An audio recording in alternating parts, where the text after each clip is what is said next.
Thinking Aloud. Conversations on the leading edge of knowledge and discovery with psychologist Jeffrey Mishlove.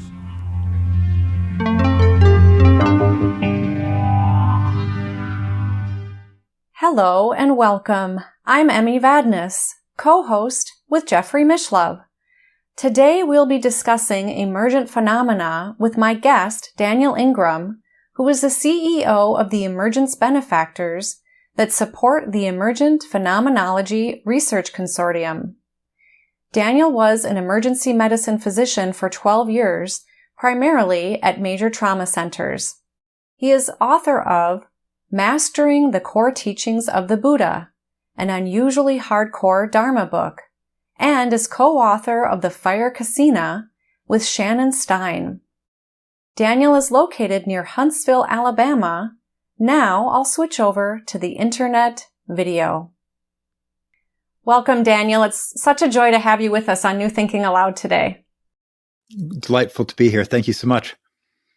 So to get us started, could you share a little bit about your journey into what you are now describing as emergent phenomena?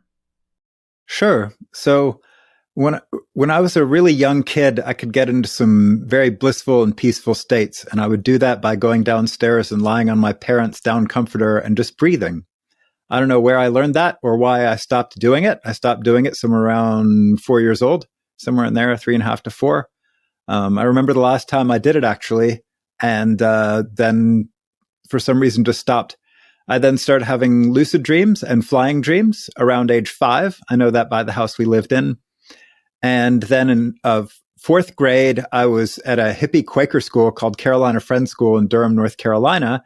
And I took an elective course called Close Encounters, which one of the things they did was teach us some basic meditation techniques like progressive relaxation, where you squeeze your toes and relax them and feel the light coming in, and then do that for your feet and your legs and all that. So, and then started playing around with visualizing to have more flying dreams at about age 14 or 15. And that led to my consciousness exploding for the first time, and traveling out of my body for my first time. It was a classic thing: lift out, see your body float through the wall, freak out, snap back, be paralyzed, kind of buzz for a while, and then feel like sort of a little disoriented. And then I started having weird energetic phenomena that I didn't know what in the world they were. And then about 10 years later, I ran into the world of advanced meditation, started going on intensive meditation retreats, first at IMS and then in India with Christopher Titmuss and his crew, and then Bhavana Society and other retreats, and studying with some people and reading a ton of textbooks, and found the maps and the techniques in these old books of recipes and instructions for how to get into this stuff, and became totally obsessed with replicating those. So that's the short story. Well, and then you went on to become an emergency medicine physician. Yeah, that's true. So it's what I call the 3 Daniels. Daniel number 1 is this kid who had weird meditative experiences as a child and then started doing retreats, and basically then trained to become a meditative athlete of sorts. And then Daniel number 2 was School of Science and Math and physics and chemistry major, and then electrical engineering and public health and all that biostatistics training, and then medicine, and then emergency medicine, and then healthcare administration. And Daniel number 2 was basically told that Daniel number 1 was crazy and or didn't exist and probably needed meds. So that was obviously, it's compartmentalized existence. And then when I retired almost 5 years ago, Daniel number 3 began to emerge, that was taking a look at the best of these and figuring out how they could get along a whole lot better, and then joining a team of people and figuring out how that could scale globally. So that's what I currently spend my time doing. So was it your personal experience being told you might need medications, or you could have thought to have been needing that, and also being a physician and seeing other people have these experiences that led you to create this consortium? Well, luckily, no one ever said I needed meds specifically to me. But when you're, in second year medical school and you're going through some of the symptoms of how they would diagnose mental illness, and those are actually intentional experiences that you spent very hard time, cushion and retreat time cultivating as an intentional thing and considered some of the most valuable experiences of your life, that obviously sets up this very weird dichotomy. And then actually what happened was, in terms of me really starting this, was Dr. Julieta Galante had been working with Dr. Andrea Grabovac, and Julieta Galante is an MD PhD with a public health background, and who was doing I think a postdoc at Cambridge in the Department of Psychiatry, Cambridge University, and she was working with Andrea Grabovac as a psychiatrist in Vancouver, and they had formed this little group that was trying to figure out how to incorporate some of the MAP technology and appreciation of the deeper end of the spiritual, meditative, mystical path. And as Julieta said to me, like, it's ridiculous that the most important and powerful experiences of my entire life, I can't talk about, basically in the height of the world of the academic world that is in theory studying this stuff and would care about the possible beneficial transformations and also the challenges. And please, Daniel, help me be the change we want to see in the world. And so it was actually really her and them that got me into this. And then before I knew it, I was, people were like, "Hey, what are you doing with your summer, Daniel?" And I'm like, "Oh, I'm doing this thing." And they were like, "Well, that sounds really cool." And they just also happen to be meditators and consciousness adventurers that also happen to be neuroscientists and psychiatrists and public health people and emergency medicine and anthropologists and all these people. And some of them happen to be at top universities like Harvard and Oxford and Brown and Vanderbilt and MIT and Stanford and Berkeley and, the usual list of impressive. And before we knew it, we were like, "Hey, maybe we have the horsepower to actually give this a shot." And so that's what we now are working to do. How would you describe what emergent phenomena are? That is one of the huge challenges. And where do you draw the line? And what are the various pros and cons of drawing a line, right? So the simple thing to begin with is what most people would consider spiritual, mystical, magical, energetic, psychedelic, psi phenomenon. We're lumping into the basket of emergent phenomenon. Now, there's debates about whether or not this or that might be included in that list. For the moment, we're casting a pretty wide net and bringing a lot of things under that general banner, because often these things come together, they come in packages, they relate to each other, and then you get this incredibly wide range of possible effects and variants of each of these things. And so for the moment, we're keeping it a pretty broad category. And yeah, I'll start with that. And you probably have questions and thoughts. Well, what comes to mind is, like you said, that, you were 4 years old, and this is a really core component of our consciousness, of who we are as humans. Yeah. And the number of family members who I've had who have got into these things sort of spontaneously or without obvious cause, the number of friends, the number of reports I've read online, this is definitely a relatively common part of human experience to at least get into some of this territory. Yeah. And what you and the consortium are trying to do, if I understand it correctly, is research these phenomena and understand how they could be induced, how they can spontaneously arise, and look at what might be some of the more beneficial approaches to help an individual, where there might be potential harm for folks, so that you can, and healthcare professionals can navigate these areas better. Yeah, basically. So we have the two sides of the thing. Well, if you have the effects that people don't like, dark nights or existential crises or weird movements or whatever it is that they don't like, the sense that they're not in control. Some people really like that. Some people really don't. Right. So there's this wide range of reactions to the possible, adverse effects or unwanted side effects. Right. And so then the question is, how in the world can we have high quality data that compares various methods of dealing with these, pharmaceutical and non-pharmaceutical, obviously, that help people have better outcomes? So that's question number one. And then sort of the other question, which is equally as important, as these experiences and practices, what we call emergent practices, are widely reported and found in my own experience to also potentially sometimes lead to great states of mental resilience, mental health, well-being, peace, contentment, acceptance, healing, all of that. And then the question is, how do you support those from the sort of a positive psychology point of view? And it's also widely reported that some of these ones might actually be precursors to some of these ones, and that some of these ones might sometimes be followed by crises. So the number of people I've talked to who had something like a peak experience or a first major opening, and then they found something challenging after that and integrating it or making sense of it, or it brought up a bunch of other material or layers of mind or whatever you want to call it, right? And so not only understanding the kind of positive and negative ones. And then there are just the weird ones, right? Which aren't really necessarily negative or positive. They're just strange, but they could cause people a lot of concern. Am I having a seizure? Am I going crazy? Am I whatever? And something, but they might not be intrinsically challenging or really that nice, just kind of neutral, right? And then sort of also lending a sense of this sort of the potential for development or transforming one into the other, or seeing the opportunities and challenges, or seeing the shadow sides of some of the positive ones, right? And so these kinds of more sophisticated understandings that you find in the more rich and well mapped out traditions, or even some of the not well mapped out ones that just have sort of general frameworks for dealing with these in broad strokes, right?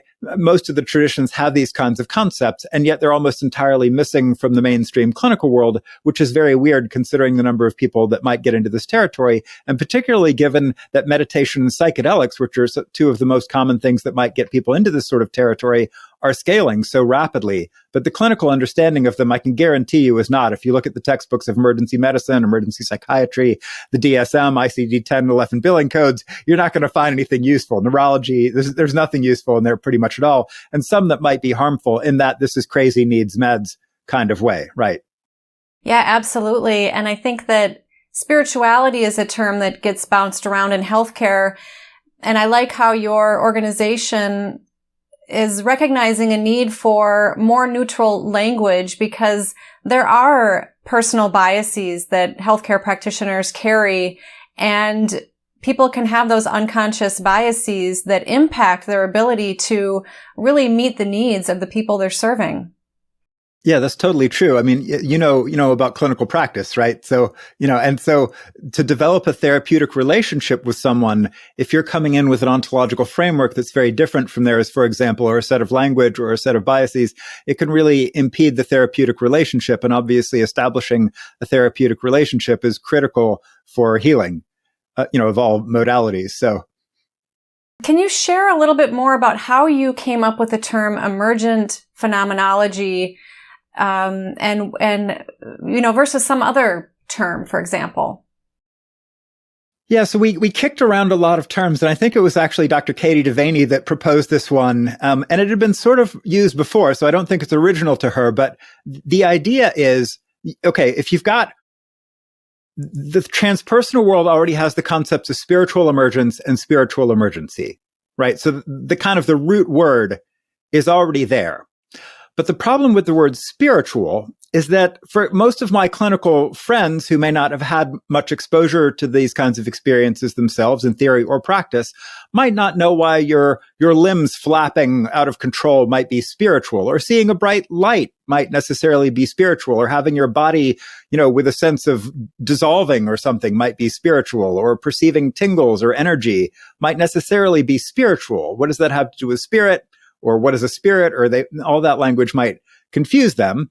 And yet the language of emergence, so the concept of emergence, which also comes from chaos mathematics and physics and biology, we have, and systems theory, we have a number of fields that already have this notion that there are complex things that emerge out of, complex systems that are not necessarily that easy to predict or understand from what you know about the system, right? Like, why is there the red dot swirling around on Jupiter and it just keeps being there? Why doesn't it kind of dissolve and it's just this big red storm that's been swirling around?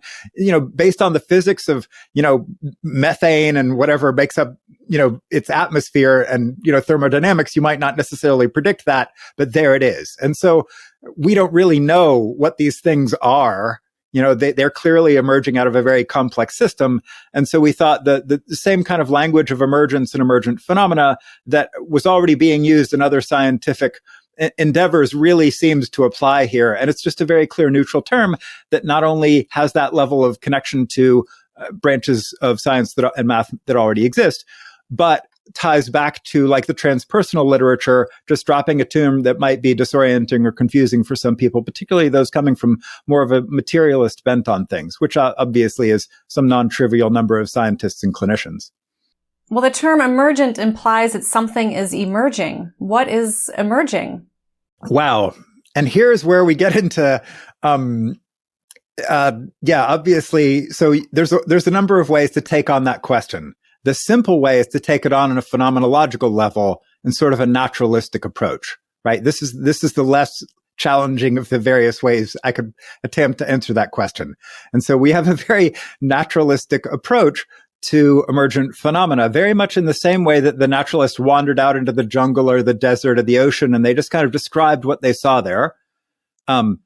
We're doing the same thing for emergent phenomena. Like if you want to understand like how an ecosystem works, first you need to describe all the components of the ecosystem and understand the components of those things. And the only way to figure out a carbon cycle is to have identified a lot of places that carbon might go, for example.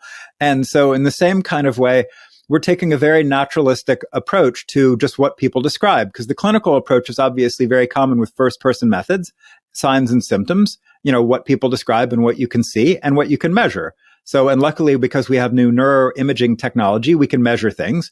So I could answer this from a phenomenological point of view. What's emerging is this vast range of very interesting experiences.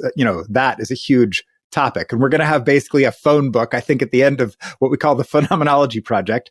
And that hopefully will, based on other things that are emerging, which are, neurobiochemical and neurophenomenological that we can measure with things. Hopefully some of that will be grouped into taxonomies, right? That hopefully has some loose relationship to underlying biology. We're not saying, brain is mind or anything like that, but clearly there's some connection, right, of some sort, so it appears, from a functional clinical level.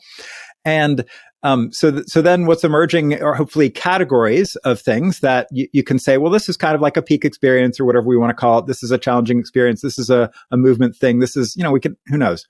Well, that'll have to emerge out of the data, still a work in progress. We have a lot of maps to draw on of previous people who have attempted to map this territory, usually using linguistic and ontological choices that don't scale globally very well, unfortunately, but very interesting work. And so what's also emerging from another point of view, and this is where I stand on shakier ground is the wrong word, but this is where it would be nice to have some better science on this from a Daniel 2 and Daniel 3 point of view, is hopefully some sort of developmental process of something eventually in some broad strokes getting better. Now, I don't think that's always true. I've had people who have had incredibly challenging experiences in this sort of territory, some to the point of committing suicide. So, I don't mean to make light, of the challenges.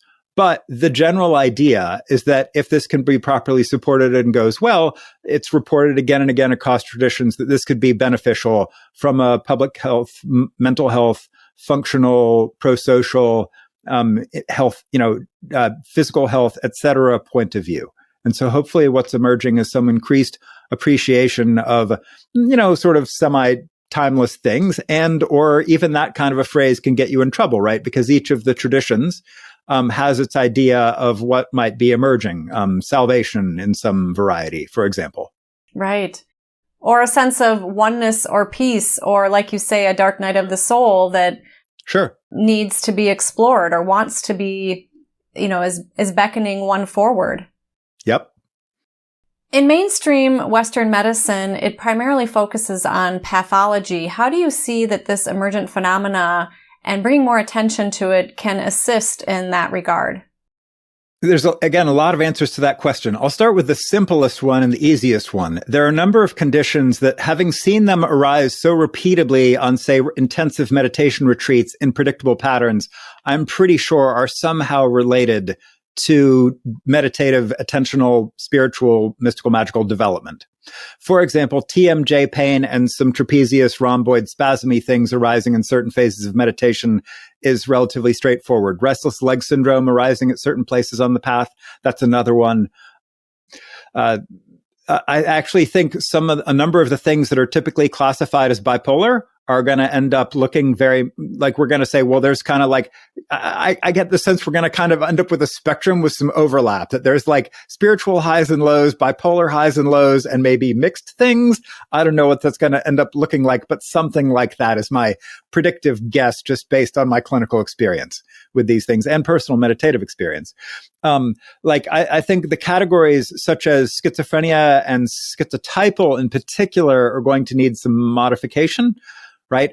What psychosis is probably going to need some expansion and modification. And there are these sort of weird qualifiers. So thanks tremendously to Lukoff, Liu, and Turner, who in the early 90s managed to get what I call the spiritual exemption criteria into the DSM, right? So if you look in the DSM in the previous version and at least 2 previous versions, I think, and its current version, you will find it's like, hey, if you're having a weird experience, but it's considered normal in your spiritual tradition and you're otherwise functionally okay, maybe that's not mental illness.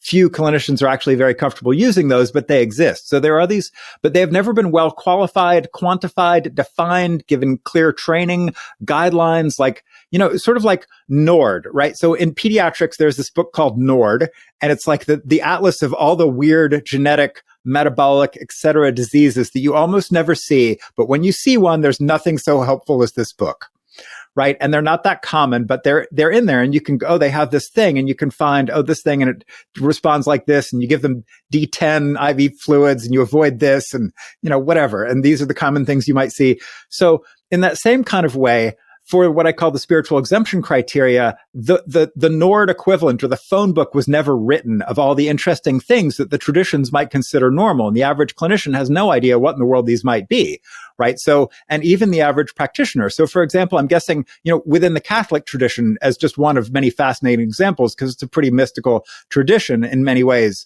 in some of its forms, right? But if you ask the average Catholic, are the things that say St. John or, some interior castle describe, or some of these, books and references, are those normal experiences? Well, they would never have heard of them and wouldn't even know. And certainly the average practicing psychiatrist wouldn't know that those might actually be considered things that might happen within the tradition that might not be considered abnormal, as one of many possible examples.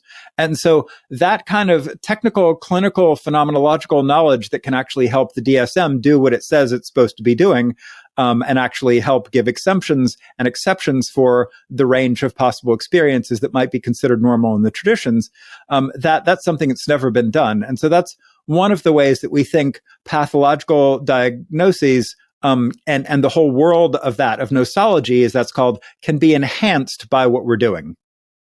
You've mentioned the term MAPS a few times. Can you share what you mean by that? Yeah, absolutely. So I'm not talking about MAPS, the group that's trying to promote psychedelics, although I'm a big fan. So thanks to that group. What I mean by MAPS in this case are the maps of spiritual terrain or development.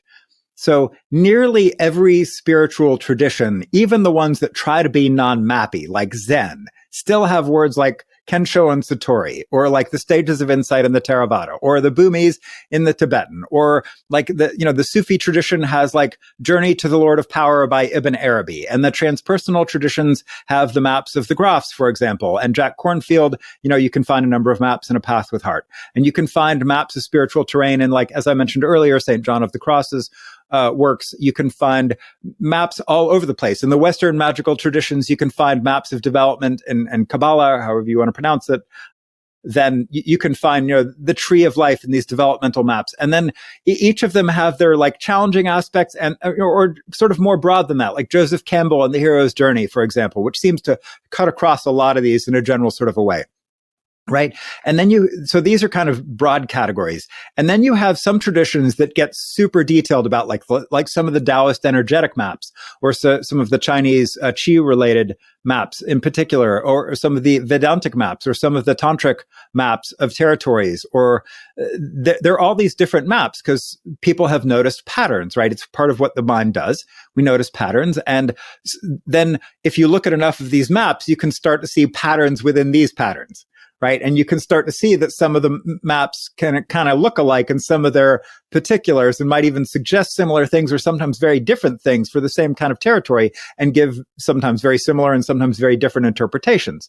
And so those are the kinds of interesting things we have to build on. But to bring all of that fascinating developmental technology into the 21st century, into the mainstream clinical world, is going to take a tremendous amount of really careful phenomenology, neuroimaging science, prospective trials of people doing various practices and sort of rebuilding them from scratch in contemporary times, because that's what the mainstream clinical world needs in terms of its epistemological criteria.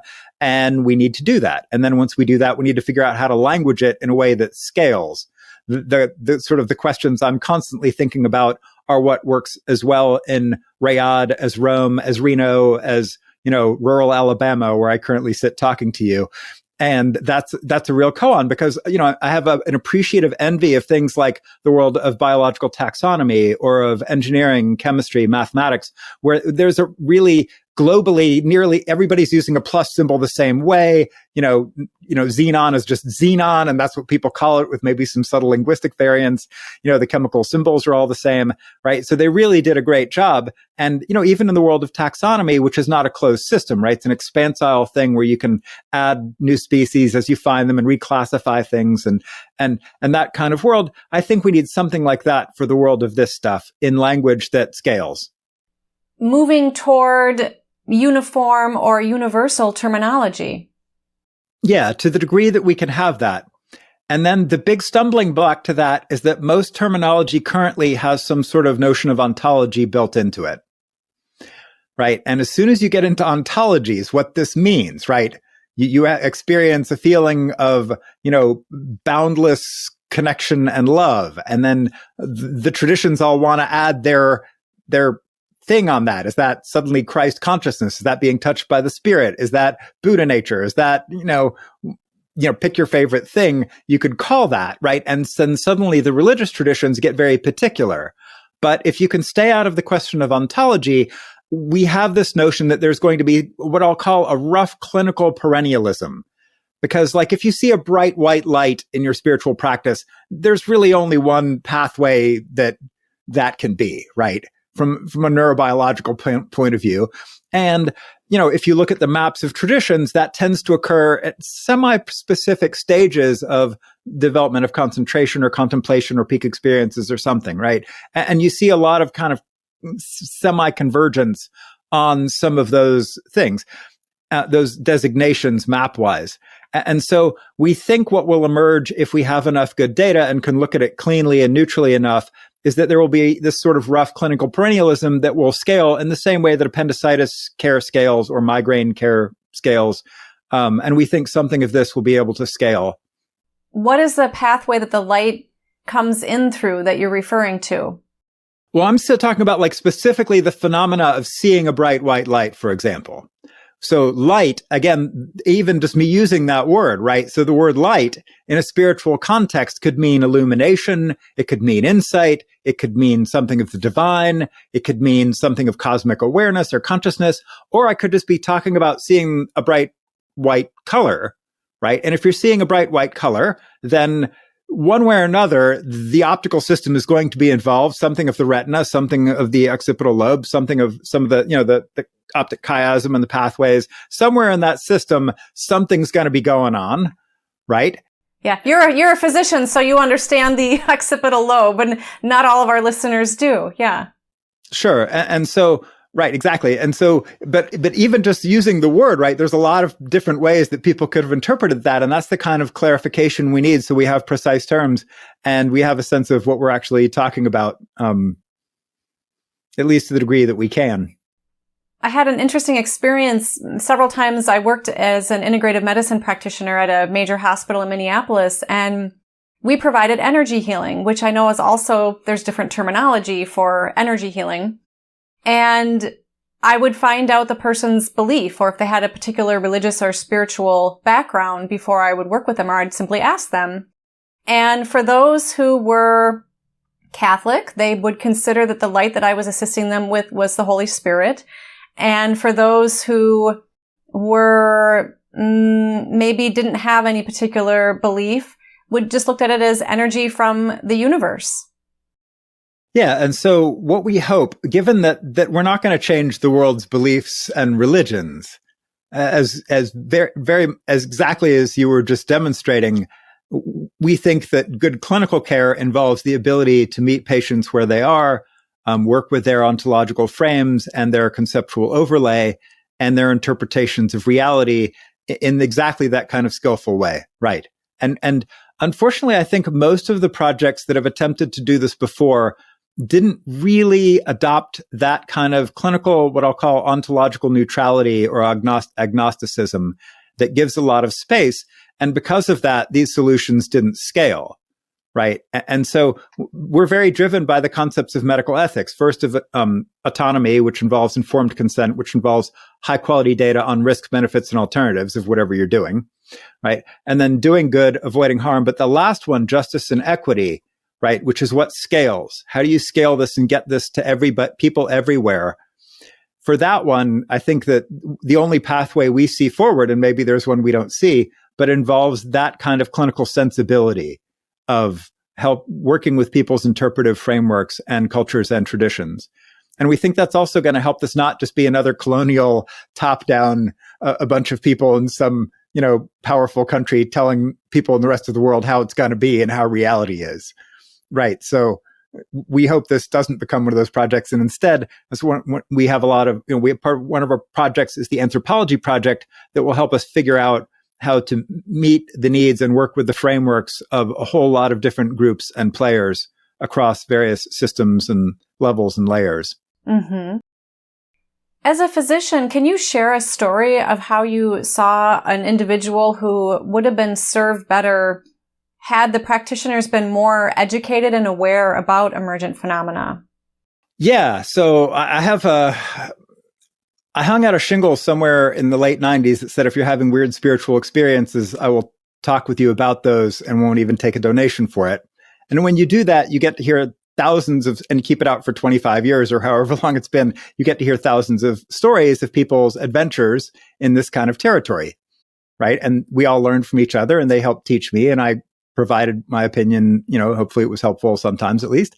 And what I also got to hear is probably 30 to 50 people a year at this point I hear who had these kind of experiences, told a healthcare provider, and that usually went unbelievably badly, right? So the general trend is they tell a healthcare provider, they go on an intensive retreat or take a psychedelic or it just happens to them spontaneously, sometimes in childbirth, in some powerful traumatic moment, and some other moment of something amazing happening. And then woof, and all of a sudden it opens them up and they, there's a lot of ways into this territory, right?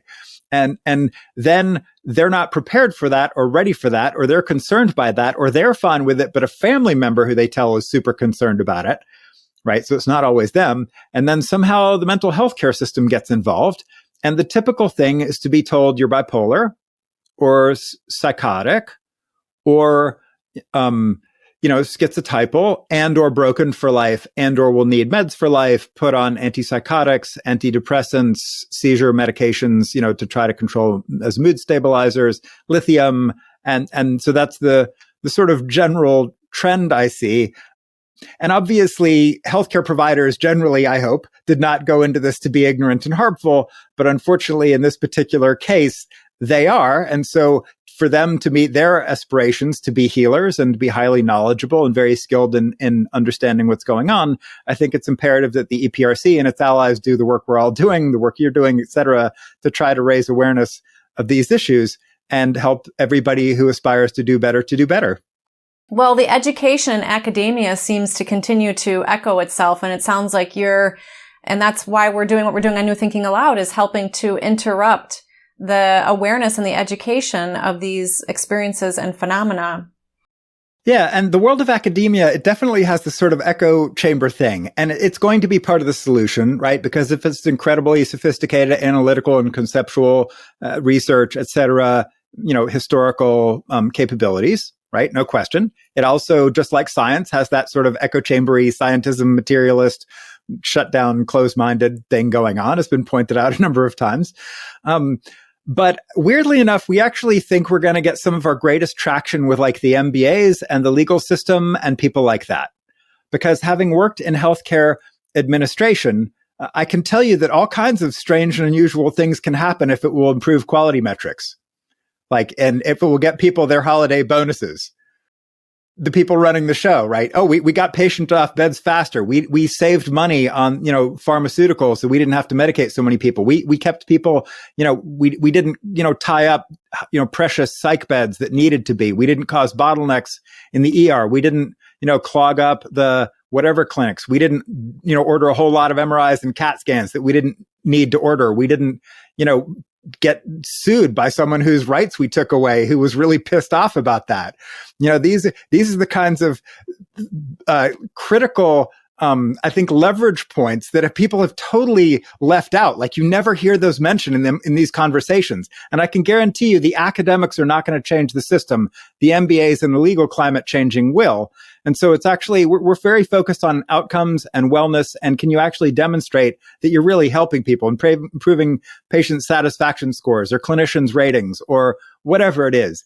And so those are the kinds of real world leverage points from a very real politic point of view. And National Health Services, we think, will be very interested in this because, if you can increase resilience and reduce, errors in diagnosis and medication costs and things like that, we think we're going to make a big difference in terms of helping healthcare systems to relate to all of these much better. And from a really big picture point of view, if you hold the kind of global, climate-based soteriological view, more emergence leads to more appreciation of interconnection and compassion and less greed and hatred, maybe lower carbon footprints and less psychopathy, and maybe, saves the planet. Then, that's the other kind of like big global leverage point, that having these things flourishing with a healthcare system which is antithetical to their very existence and their progression, that obviously doesn't work very well. And so we need to remove kind of the hard ceiling of these practices scaling and doing what they hopefully are capable of doing at their very best, to help the world just be a kinder, better place. Here in the US, healthcare, while yes, it's a service, it is, I've come to learn, really primarily a business. And what you're offering is that these organizations, institutions want to know that it's going to help their bottom line. Yep. Help their satisfaction scores, bottom line, quality metrics, legal liability. Their marketing. Yep, that's true. And if you can market, hey, we're a really sophisticated center of helping people, to build high degree capacity wellness and consciousness transformation, and to help people with skill sets relating to phenomena that I know for certain large numbers of people are incredibly uncomfortable telling their care providers, even though they might be a major part of what's going on. I've spoken with psychiatrists who say, I have never, ever seen anybody with an emergent phenomena in my decades of clinical practice. And I'm like, yeah, you have. You just had no idea because they read you and they said, I'm not going to tell you what's going on. Right. And this is definitely true. So, yeah. And so we think that there will, that's sort of and then there's the Tesla approach. And the Tesla approach, Tesla first started with really high-end sports cars, right? Sort of the Tesla model is, the wealthy already have access to a lot of deep spiritual practitioners, to ayahuasca and, healing with MDMA and psilocybin and these, 5-MeO and these retreats and deep shamanic work and healing and these, advanced spiritual teachers who are very happy to take their, large amounts of money. And, there's already exists at a higher level, sort of outside of the clinical sort of baseline level mainstream, what I will call an enhanced level of care. That while not based on anything like the levels of data quality and underlying physiology and neutral language and outcome studies and anything that we would like, still beats what the clinical mainstream has. And we think that the ordinary person who doesn't have access to all that is going to want it because we think it's a better thing. And obviously the elite think it's a good thing. And that's why they promote having access to it. Right. And so we think that will eventually trickle down in the way that many other things trickle down. But we don't think but without actually doing all the science and doing the hard lobbying and doing all the other things to make that happen, we don't think it's just going to trickle down from that, what I'll call relatively elite system. Right. And so there's a whole lot of other stuff that needs to happen to get it, again, to meet the qualities of justice and equity, to get this to everybody. That's what we need to do. Mm-hmm. And how did we get to the place where a psychiatrist has had a whole career and doesn't recognize that they have been supporting people who are having, in a lot of cases, very normal, natural, and even healthy experiences. Yeah, salutary in all senses of the word. How in the world does that happen? Well, for example, if you just read the DSM and you know, even if you read the phrases about the little spiritual exemption phrases, they tell you nothing you can do anything with clinically. And if you read your diagnostic codes and what you're allowed to bill for, there's literally nothing useful. I've been through, done countless searches on the whole massive database of ICD-10 and 11. There's nothing useful there, right? And so the textbooks of emergency psychiatry, there's nothing emergency medicine, there's nothing neurology. They would never have been trained in any of this. It's on no board certification criteria. It's in no textbooks. If you take a class on this in medical school, which I did, I actually took some night class electives in alternative healthcare. And even those had really abysmal data quality, no integration into the system, no sense of differential diagnosis of when you use them and when you didn't. Like there was no comparative if you use this versus if you use a conventional approach. So you could make an informed decision as a clinician and or help your patients make an informed decision of which approach to take. There was none of that. And so those are all the kinds of things that we really need to do in order to truly have an integral approach. Because at the moment, they're two kind of fragmented parallel systems, and they don't get treated anything like the same way.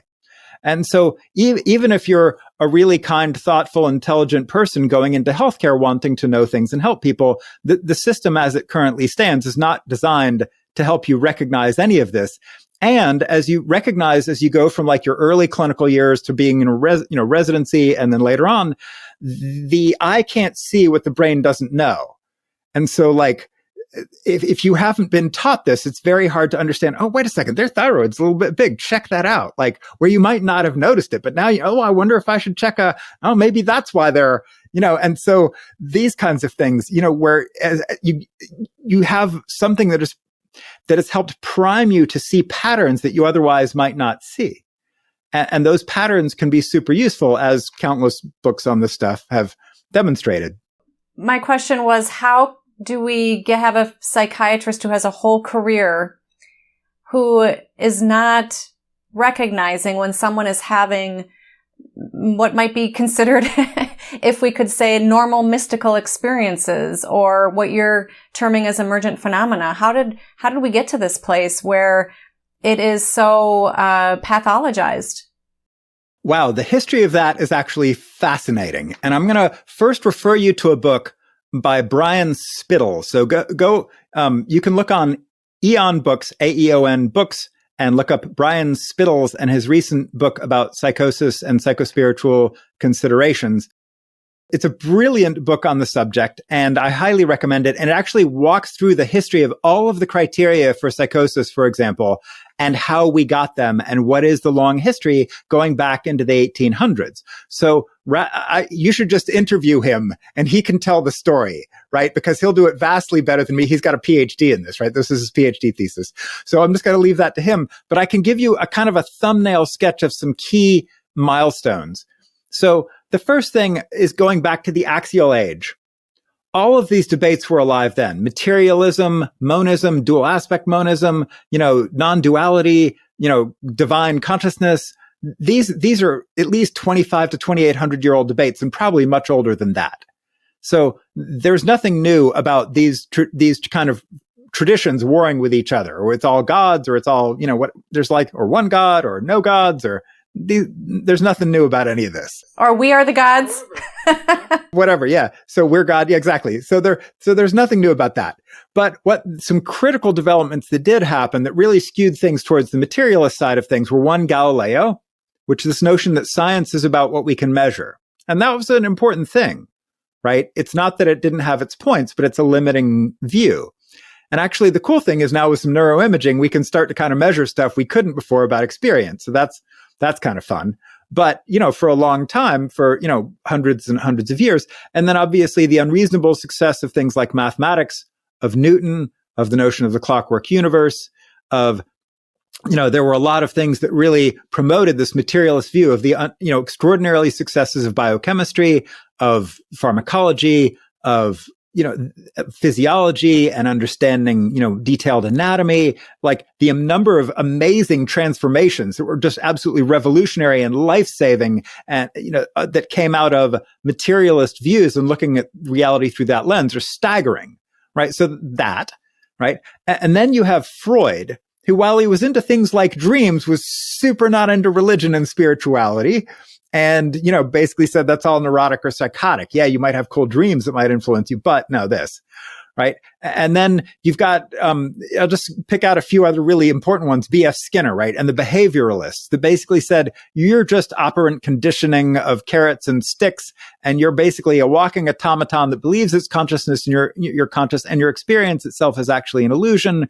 And, you are actually just a purely mechanical thing. And that was really, really powerful, and still like the implications of the behavioralists.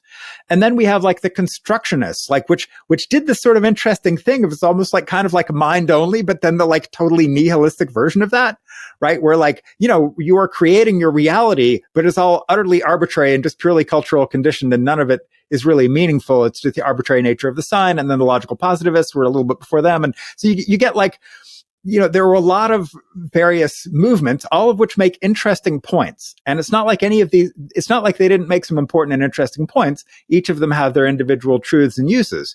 But taken together, and that with then the incredible efficacy of better living through chemistry, which really began in the 50s and really took off in the 60s and 70s, particularly with, the anti-anxiety drugs and the benzos, and then the typical antipsychotics and the atypical ones, and then the SSRIs, and this whole sort of notion that really this is chemical imbalances and so some of which is starting to be kind of looked at more critically as we go back and examine decades of data on the pros and cons of those sorts of viewpoints.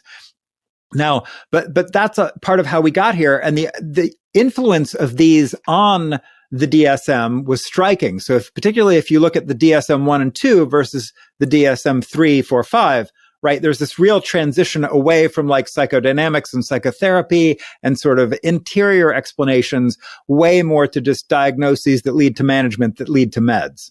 Right? And so that was an important shift that took place. And it's amazing how weirdly, the staggering hegemony of that. Like, for example, like there was a movement in the 70s, like, meta psychiatry and ultra consciousness led by Stanley Dean that nobody's ever heard of, who I've ever talked to except a few old people. And it was incredible. It was attempting to integrate all of these things. And they had, big conferences with hundreds of people attending and a decade of work. And then it just disappeared. And who's heard of it? Nobody. And so right around that time when it disappeared is when the DSM was being highly modified, and the success of the pharmaceutical companies and those lobbies and these views was so powerful. And it gave people an amazing sense of security. And here's a problem we can solve, and we can know it, and we can understand it. And it's not all weird and messy like spirituality is and these interior phenomena. To heck with that. When don't you be listening to these people? Just figure out what the right meta is, tweak a bit, and then you're good to go. Right. And we thought that was going to be really efficient and effective, and psychotherapy is expensive, and these people are weird. And, I get it kind of, but it's just got tremendous numbers of problems. What are your thoughts on all that? You've been through part of this history. You've studied this. What's your take on how we ended up here? Well, I mean, absolutely everything that you've just shared. And I think that while you were talking, I haven't had this thought before, that a lot of healthcare is focused on fixing a problem. And so when you focus on fixing a problem, you're not looking necessarily at what is working well. And so I think that hyper focus on what is wrong can really highlight how things have become really pathologized.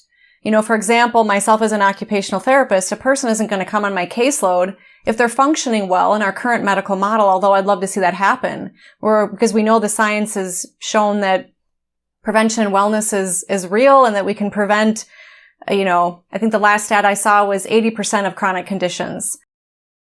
When we focus on what's wrong, then we want those fixes. And I think that it's been the push and the pull between the practitioner and the client, of the practitioner wanting to provide something that will help an individual, and the individual wanting help, and that pressure for that to occur. And quite frankly, we're humans. We don't always want to take the long, laborious path or the more challenging path. We want something that's quick. And so I think that pharmaceuticals have really served a purpose in that area. And I think that the cynical part of me sometimes says that there are certain powers that want people to be unwell so they can continue to, quite frankly, make money off of people having, quote, problems.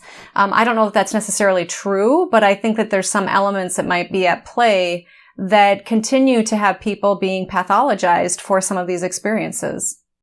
Yeah, I think those are all really good thoughts. And there's clear industry evidence that what you're saying is also true. So the cynicism and the sort of sense of paranoia, it's not actually paranoia if they're out to get you. There are documented incidences where clearly systems were invested in having more sick patients or, longer care times or whatever it is, because that's how they made money, right? This is a thing sometimes, right? Hopefully not a lot of the thing, but it's certainly some part of the thing. Yeah. Right. No question.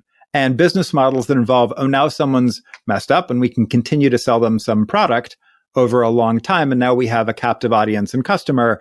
Obviously, that's where the market incentives are. And as we know through market incentives have real impact on how corporations behave.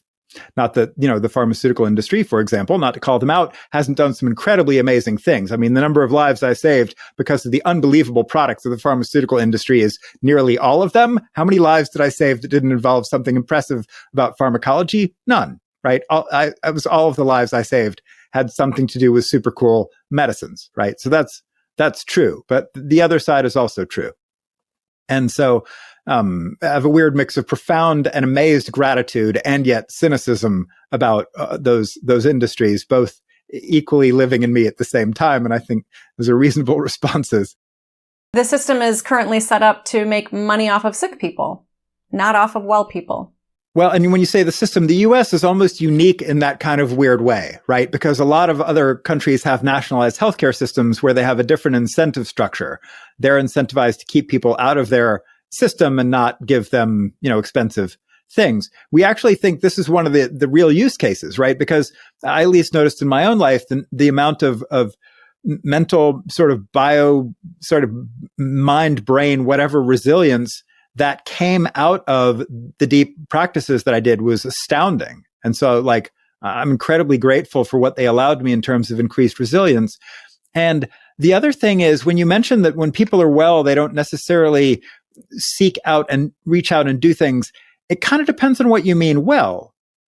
Because I get questions all the time from highly functional people that are asking me, hey, should I burn my 2 weeks vacation on an intensive meditation retreat, doing this practice, and they only get 2 weeks in the year and they're going to use all of it for this thing. And they're fine. They're functional. They're happy. They're good people, but they want something more. They have this need to go deeper, or they're called or compelled or inspired to learn something, a lot of different motivating factors, and they'll ask should I do an intensive meditation retreat, or should I go down to Peru and do a whole bunch of ayahuasca or whatever it is and hang out with the shamans and see what they tell me and have some of these journeys, or, what should I do? Should I do this super intensive yoga training, and with juice fasting and whatever it is?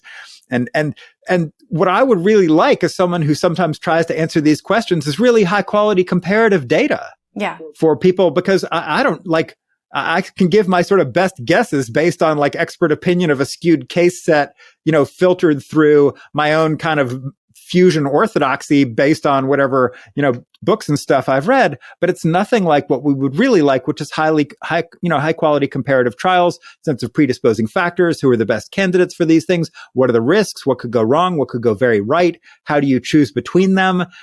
Because this is the consumer marketplace now of spirituality, and there's really no high quality comparative data. I mean, to have something like a Consumer Reports, as awful as that sounds for the spiritual marketplace, would still probably be better than the total, undata driven chaos that it currently is. Right? Where if a clinician was asked the question that I get asked routinely, what should I do, Daniel? Should I do one of these things? I don't know.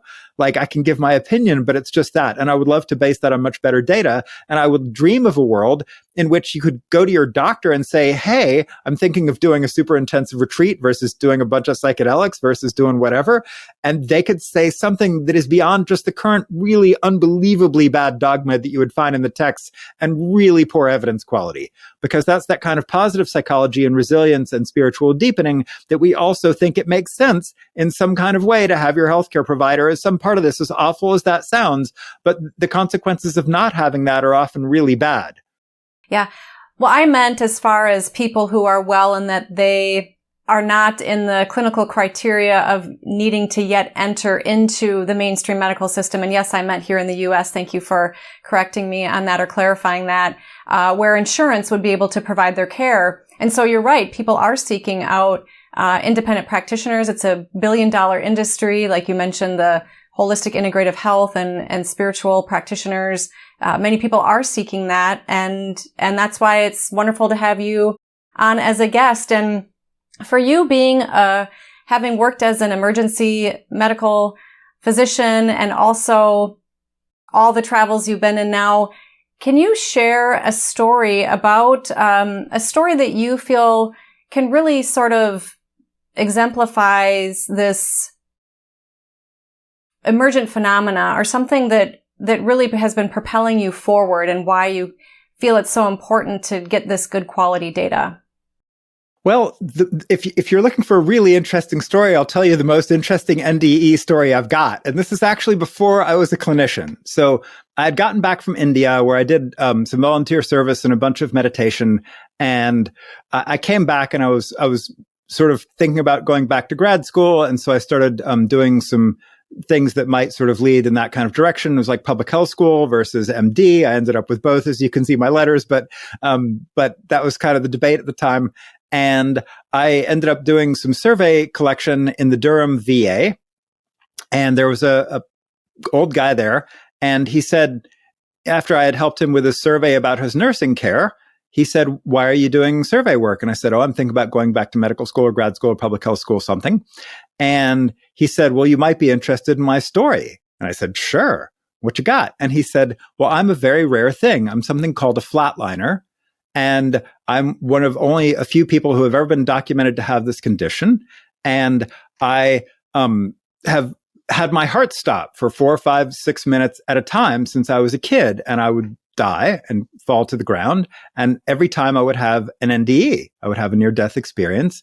And then my heart would restart and then I would come back. And I had probably 40 to 50 of them before I got a pacemaker. And I was one of the first people ever to get an experimental pacemaker put in. And since then, it paces my heart through when it stops and I don't die anymore. But before that, I had every NDE you could ever imagine. And he said, I had the classic one where you float out of your body and you see the people freaking out and you feel the light and you go up the tunnel and there's your family and a sense of divine love and all, that one, right? He said, I had that one a bunch of times, but he said he had ones where he would go down to hell and there would be people screaming and being tortured and flames and stuff. But he said he had other experiences that didn't really fall on any of those maps. He said somewhere he went to like kind of alien worlds and landscapes that didn't make any sense. Somewhere he went to places with like abstract geometry and patterns that it was hard to make sense of. And I said, wow, well, that's super interesting. I said, what's your takeaway? And he said, do not fear death. It will be fine. Now, obviously, that's a complicated thing to say. If anybody out there is suicidal, please, this is just one dude's opinion being relayed through me. So, you got to be very careful with these statements. But I found that a really interesting story. So I just tell it like it is and like he told it to me. So that's one of my most interesting of these. And as a physician, did you come across any of your patients who had this emergent phenomena that you recognized that maybe some of your other colleagues might not have been able to see? Yes, there were a bunch. And so the HIPAA thing, I've got to be really super careful here, right? So that guy was not a patient of mine and he was telling me the story freely. So that one, it doesn't apply. But the rest of them, I'm a little reluctant to say a whole lot other than yes. The answer is yes. You see it. And then the thing is, I was working in a mainstream healthcare setting with mainstream options and obviously the expectation of mainstream care. So in that setting, that's what you provide. That's what the standard of care is. And so that's what I would do. But there was a part of me, like the Daniel 1 side of me, that was always like, oh man, there's more to this story, but that's not really the place for it. And there wasn't the evidence quality for it or the support for it or any of that. And so this side of me really wished that Daniel 2 could do things that Daniel 1 had understood, and that there was the evidence and the protocols and the diagnostic codes and things to back it up, which currently there isn't. In the standards of care for all of this stuff, you're not going to find any of the alternative or, emergent sort of focused stuff. It doesn't exist as far as I can tell. And so that's what we're trying to establish. Do you think that these emergent phenomena deserve an actual diagnostic code? Oh, lots. A whole lot. But then you're diagnosing someone versus just saying it's a normal part of their experience, perhaps?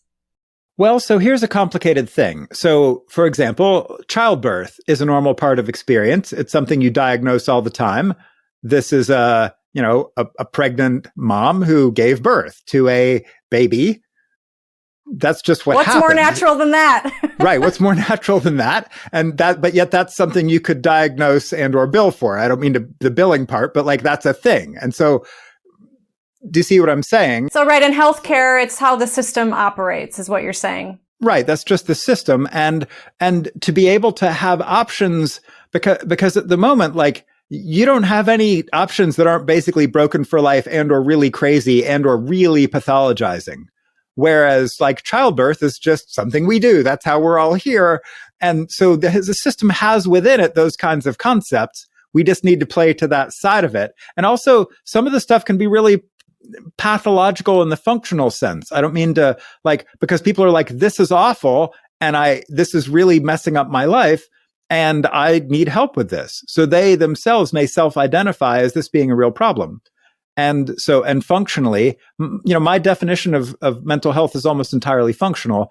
And so like, if it's impairing function, whatever it is, then, and people are showing up for it and talking to a provider, that's something we want to help with. And then the other thing on the preventive side is this building an increased resilience. So also I think the meditative practices and training and spiritual journey that I've, have been going through and still going through, it has increased my level of resilience and capacity.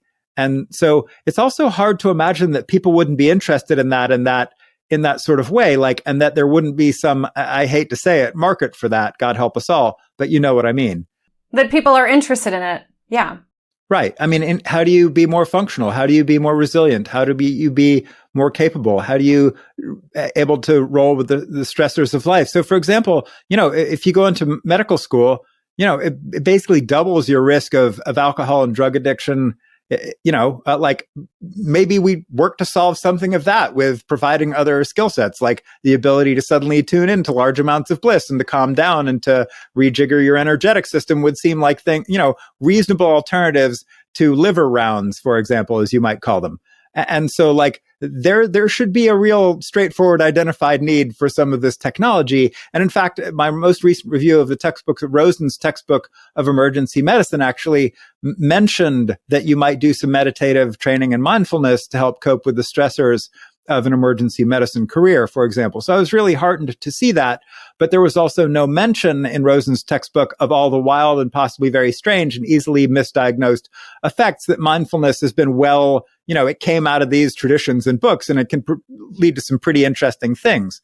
So to then give this to clinicians as a benefit, but then not talk about the risks and how to decide and not have the technologies in place to deal with the meditative things that might arise if you're doing this practice well enough in a way that actually really does lead to the deep transformations that lead to the resilience promised, that is missing something. And so even though I'm a big fan of this getting into the textbooks, it's incomplete. And it also isn't meeting basic ethical standards of providing a clear thing of risk, benefits, and alternatives. And if people say to me, doctor, what could this medication do to me? Well, it could really heal you, but it could also cause diarrhea, maybe an allergic reaction. Well, good to know. Like, what happens if I get those things? Well, we have Benadryl and steroids for the allergic reaction. If you get the diarrhea, there's some antibiotics we can try for that or whatever, or probiotics or something, right? So like, it's always good to have that level of conversation. And I think we need to be able to have that kind of just straightforward conversation and technologies in place about emergent technologies, all this neurostimulation and like, biofeedback and all the interesting things that we're getting people into. We need something to handle it when it does weird things. And these things can do weird things. We're a complicated system, and we need to be able to handle that in a sophisticated way. Well, going back to talking about diagnostic codes and childbirth, it seems that perhaps even the ontology of a diagnostic code could use some metamorphosis. Yes, that is true. Maybe it could be more interpreted as really just the experience a person is having, and it's not necessarily good or bad. Absolutely. In that same way that, we could be very neutral about a number of things. And so, yes, exactly. Like you might diagnose the onset of puberty, for example. That's just a thing, right? Is that good or bad? Well, we could debate that, right? Depending on your experience in adolescence, but it's just a thing that happens, right? Might have its pros and cons. But, so I agree that the meta question of is medicine all based on pathology? Yes. That's a big issue that is bigger structurally than we think we can reasonably take on. But hopefully we're one small aspect of contributing to that much bigger conversation. Mm-hmm. You as a physician, how would you evaluate and treat somebody just hypothetically if someone comes in and tells you that let's say that they had a dream and they had some experience in a dream that came on spontaneously, or maybe they did intentionally go to a retreat or take a simple meditation or even a yoga class and had an experience where they started seeing images or maybe even hearing voices or seeing colors. And, a lot of people don't even tell practitioners, like you mentioned earlier, because they're very afraid of being labeled with a mental health disorder, being called crazy. How would you work with an individual who presents that way? So that's a great question. So I actually talked to a reasonable number of people like that, not in my capacity as a physician, but in my capacity as just some person on the internet who just happens to have a wide range of skill sets related to these things. And that's actually typically a pretty long conversation, right? So there's a lot of questions then I start asking. Tell me, what happened before those experiences? What else happened during those experiences? How long did they last? How were you reacting to them then? How are you reacting to them now? Like, what kind of frameworks are you coming from? Like, what kind of conceptual background are you coming from? How did you interpret this? If you were on a retreat or in some spiritual context, did you tell the person who was leading the retreat or something what happened? And if so, how did they interpret it? What kind of advice did they give you? Did you follow that advice? What happened when you followed that advice? If they, conceptualized it through a certain framework, how did that sit with you in your gut, in your heart? How did you relate to that? What happened after these things? Was there some then noticeable change before and after it in you in some other way across some other domain with regard to relationships or career or vocation or function or sleep or your body or your identity or something? Did it shift paradigms, right? Where you had or like cause you to question any paradigms? Are there parts of you, if it did cause you to question or shift paradigms, are there parts of you that now still aren't on board with that paradigm shift? How did your family react to this? So there's a whole lot of, how's your diet? How are you exercising? How are you feeling? There's a whole lot of other questions I tend to ask. This tends to be like an hour and a half conversation, right? So it's not quick. And the other thing I ask is a lot of things about goals. Like when you were coming to me, were you wanting normalization? Were you wanting it to go away? Were you wanting more of it? Were you wanting to know how potentially to relate to it? Were you having other troubles? What are your goals coming to me to have this conversation? Was this part of your spiritual ideals? And or was this your idea of mental illness? Right. And so there's a lot, and each of those could take a while. So the first thing I do is I have that conversation, and then that leads to a whole lot of other things, right? Yeah, it's not just a simple answer, but it's helping, I think, our audience recognize that most practitioners, not only are they not aware or educated in these phenomena, but they also many of them don't have the time currently in our current, at least here in the U.S., healthcare system to take the time with the individual that they need to really sort out what might be going on for a person. Yeah, that both point of like time constraints, which is a huge one. So, but there are solutions for this, and there are situations. So, for example, again, I'm giving a pathologizing example, but like in the ER, when you would have sexual assault, and we had nurses that were trained in doing that evaluation in a very skillful, medically thorough, legally thorough, psychologically and culturally sophisticated way, which is not quick. And so we would usually clear them of just basic, like, did they get beat up or did they something, horrible like that happen to them? And then if they're cleared to go to this other person, and they would have the time for the much bigger workup, the other conversations about referrals and safety and evidence collection and all of that, right? Social work involvement and that was a long thing. And we could call them in and they could do that, which was awesome, right? The fact that we had these in the ERs where I worked was just amazing, right? There was an incredible resource. And I dream of a universe in which the same kind of thing is available for this stuff, where you have people, some specialty is or a few specialties are going to have to own this. And because it is not a quick thing to do well, they're going to have some way to refer, stabilize something, ship something, right? So in the same kind of way, when I was working in a little ER and like I didn't have the capacity to handle the complicated triple, dissecting aortic aneurysm that came to me, I knew where to send it and what to do before I sent it and how to arrange that shipping in the same kind of way. And again, I don't mean to pathologize all this stuff because it can be beautiful and profound and whatever, but that's this, if I'm talking about the healthcare system and analogies in that same kind of way, we need, because there's been a big debate in the world I swirl in. And the big debate is, can people who have not experienced this diagnose it? Or do you need people who have depths of meditative experience or spiritual experience with this stuff to diagnose and manage it? And I think in the same kind of way that I've never had a migraine, but I got really good at figuring out complex migraines, which can present all kinds of super weird ways, right? Or Lyme disease or lupus or Kawasaki's. Or giving birth to a baby. Sure, right, which can be really complicated, right? I had never given birth to a baby, and yet I was able to help assist with deliveries in that same kind of way. I think that the clinicians who have never experienced any of this stuff, because they can get super good at weird pattern recognition and subtle findings, and wait a second, and if at least they could go, like a substantial upgrade would be like they go, that's one of them weird emergent things, we're going to send you to the emergence people. Like, that would thrill me, right? That in and of itself, like, I don't know what it is, but they do. Y'all have fun. That would be a massive upgrade. And I would be so excited about that.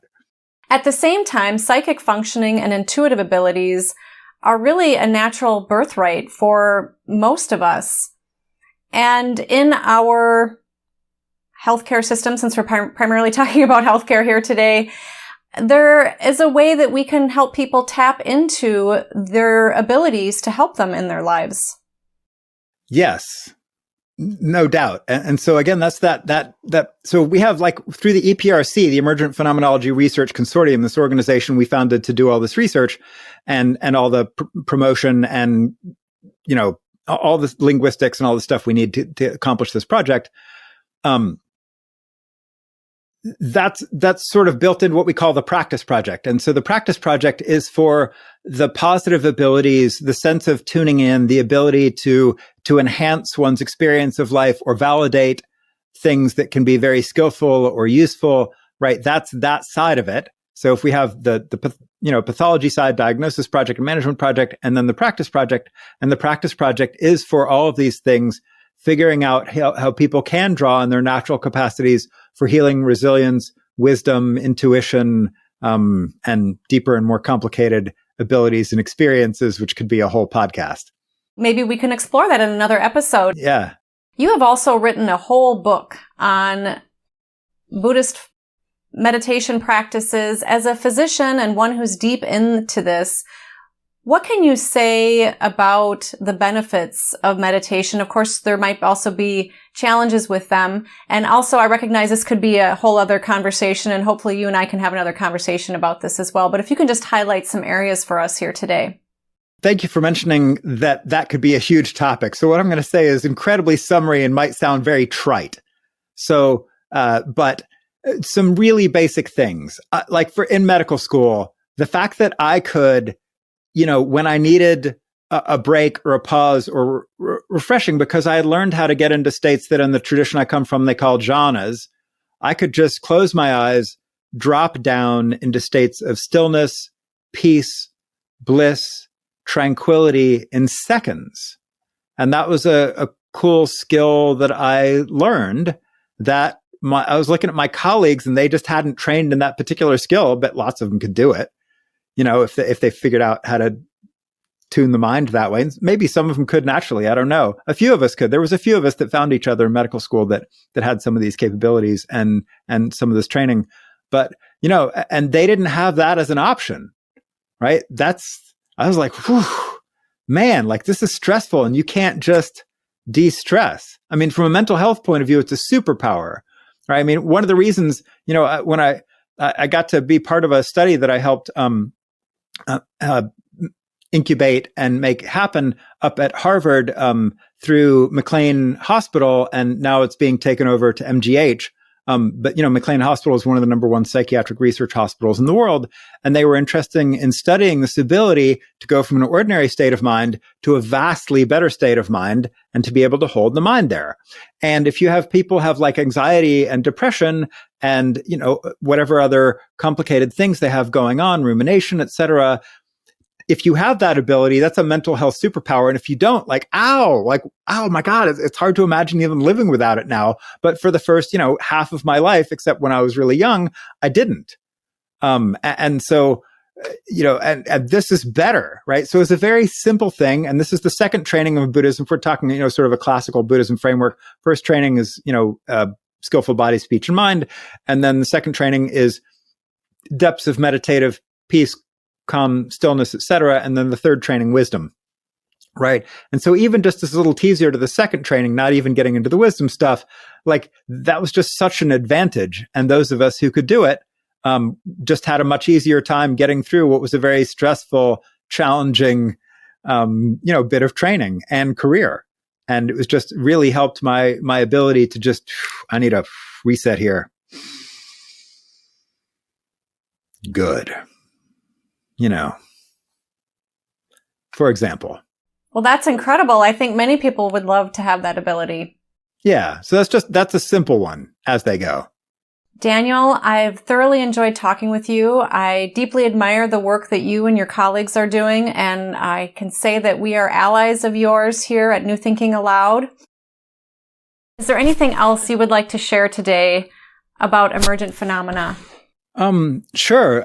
Well, the thing I would put out is a little bit of a call if you're interested in helping us with this, in any kind of way. If you have time, talent, we're your sparks of joy, meet our project. If you're interested in reading more, finding out more about how in the world to help, the team do this, you could find us at theeprc.org and reach out to us at info@theeprc.org. You can find that on the website, the Emergent Phenomenology Research Consortium. We'd be delighted to chat with you and figure out how in the world we can ally with your organization if you're already doing something like this, or if you want to figure out how to join the team and figure out something you can contribute, whatever that might be. We'd be delighted for the help, because it's going to take a whole lot of people, a whole lot of time. We think this is a many decades long project. And, my current estimate for the total cost is currently running in the low billions.